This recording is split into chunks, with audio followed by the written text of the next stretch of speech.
Magandang hapon sa inyong lahat guys, no? Emergency po yung pagpunta ko dito guys. Dahil pinatawag po ako ngayon dito guys ni kaibigan nating Linyo. Dahil may bago siyang ipapaabot po sa atin. Na maghanda po daw. Kung ano man ito guys, sana po ay mapigilan po natin. Kaibigan, mayong hapon kaibigan.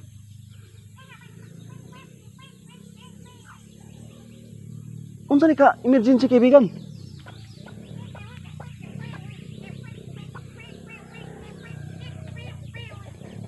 Ha?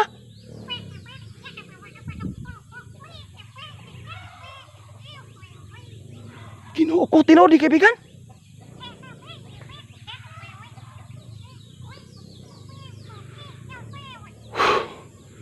Diyos ko guys. Ang gipaabot karon guys ni kaibigan natong Linyo guys. Baka ito na. Magaganap na po guys.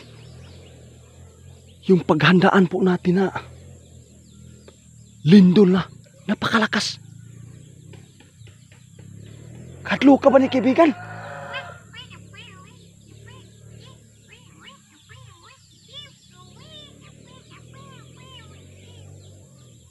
Ha?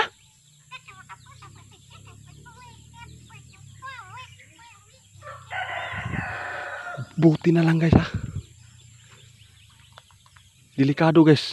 Ang nakita ni kaibigan karon guys. Buong Tagaluson. Ito yung dapat po ay maghanda daw. Ito po yung inaabot ni kaibigang Linyo karon guys. Na napakahadlok yun.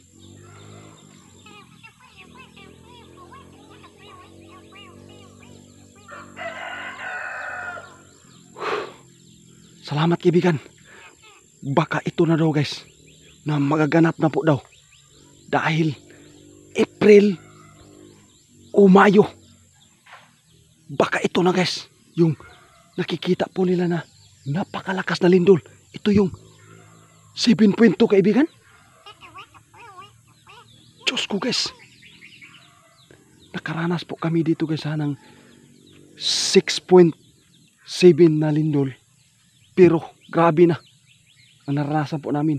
Napaka delikado talaga guys. Kapag ito na yung susunod na lindol na 7.2 na magaganap po dito. Diyos ko.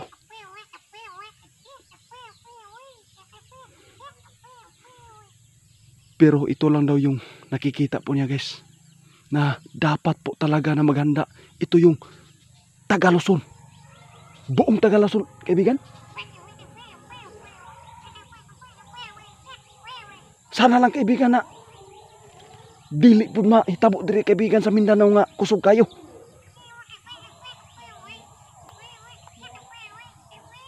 Pero di gyapon daw ta magkumpiyansa guys. Kay ang Mindanao ug Luzon duol ra daw kayo guys. Pero ang punteriya gyud diri guys. Ang buong Tagaluson dapat daw na maghanda na po ngayon.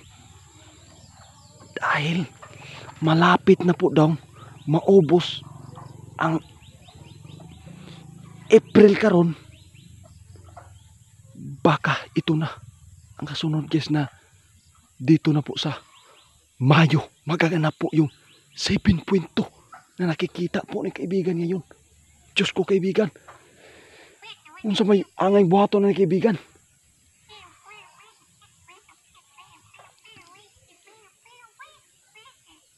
Salamat. Ito po talaga guys ang totoo guys ha. Sana lang guys. Dapat lahat po daw tayo na mapigilan po sa pagdasal po natin.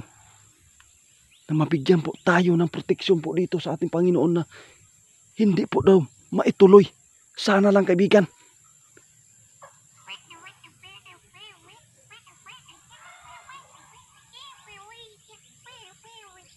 Bisan pag unsaon guys. Sa kakusog sa lindol daw guys. Nga moabot sa tuwa diri kung nisalig man gyud daw ka sa Panginoon po natin. Dili po ka basta-basta guys nga madiskrasya. Mo giniingon ni Linyo karon. Salamat kaibigan ha. Grabe. Pertigyo na akong hadlo ka kaibigan sa imong ipatawag karon unsa imong ipaabot sa kuha. Pero karon perti na akong balakaha kay napakadelikado guys kapag ito na magaganap na po yung pinakalakas na lindol. Ito yung 7.2 nakikita po ni kaibigan ngayon.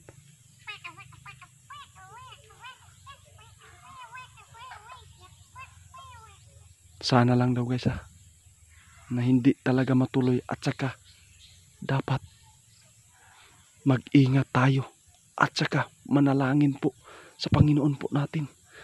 Grabe po kaibigan. Dakong tabang ni sa mga kaibigan nga makapaandam karon. Salamat kaibigan ha. Dili ko magdugay diri kaibigan.